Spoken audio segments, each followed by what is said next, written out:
welcome back to the channel. So I was thinking today, when can a manga become a classic or an all-time great? When can Monster be in the same conversation as like a JoJo's Bizarre Adventure? Or even better yet, when can a Berserk be in the same conversation as a Vinland Saga? I've been reading a lot of Vinland Saga lately. This is kind of how this thought process came to be. Because obviously when you think of classics, it's a time thing, how long they've been out. There's already Naruto's and Bleaches of the world. And these have been around for so long that of course they're considered classics. They're the big threes, the stuff that probably, if you're watching this channel, one of these got you into anime and manga. Actually, that's a perfect question. Put in the comments down below, what is the series that got you into anime or manga? I would love to talk to you about that. Like for mine, it's Dragon Ball Z. I feel like that's a lot of people's answers. But of course, those are always going to be brought up when you're talking about anime and manga.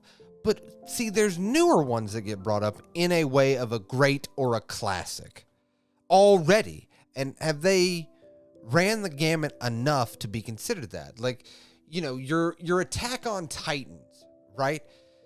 These have been around, and these are a lot of people's probably gateway anime at this point, depending on your age. So then that brings up another point. Is your age a factor in what you consider a great or a classic?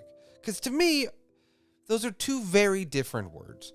If you're talking about a classic, I feel like, for me, it is something from 90s, 2000s, I would say up to 2010 at this point. I would say 90s to 2010, that 20-year period, those are classic mangas and anime. But I'm sure there's a lot of people that are like, actually, I consider classics 80s to 2000s. I consider classics 2000s to 2010s. But a great work could be anything. In my opinion, a Sakamoto Days is a great work, but it is nowhere near long enough or been around enough for me to even considered in the conversation of classic. And to be honest with you, it's so new that I don't think I could have the conversation that it's great. I enjoy my time with it, but I also think a time period has to elapse before I can even say that this is a great manga or in the conversations with the greats. I am not going to bring up Sakamoto Days and One Piece. Those are not going to be in the same conversations. Do you get what I'm saying? And One Piece is such, I always talk about One Piece on the channel, so I'm going to keep this part short, but One Piece is an anomaly because it's been around for so long and it's still currently running. You're your own thing. You are your own thing. But when do anime and manga make that leap? When can we start talking about Blue Lock, A Furion, My Dress Up Darling, and Watakoi in the conversations of classics and greats? What is that time period or that time frame that a manga has to be around and continuously be around in the conversation when it graduates, when it goes into the Hall of the Greats? Because I do believe, honestly, that all four of these manga will be talked about and be considered classics or greats when their time comes. But throughout this video, I've talked about very popular stuff, and that's where the interesting question really starts to come into play. What about lesser knowns? What about not the biggest in the world? When can Saint Youngmin be talked about as a classic? When can Go With The Clouds, North by Northwest be talked about in the conversation? These are not as big names, but do they still deserve to be in the conversations of greats and classics, even though they were not part of the zeitgeist or the popular culture? And I think that's where my question lies. And that's what I was really have been pondering about this week is, what is that time frame?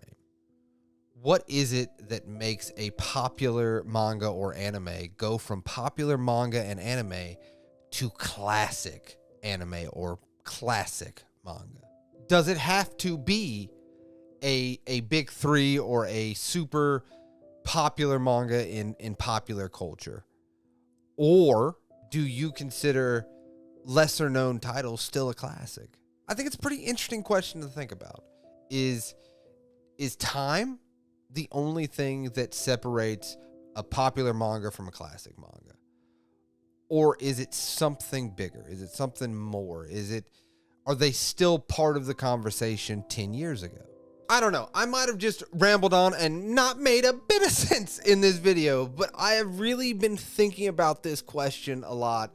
And as I always do, I like to pose it to you guys because you guys are the people that I talk to about manga with. You know, you guys are my friends, my manga friends. We have to pose questions.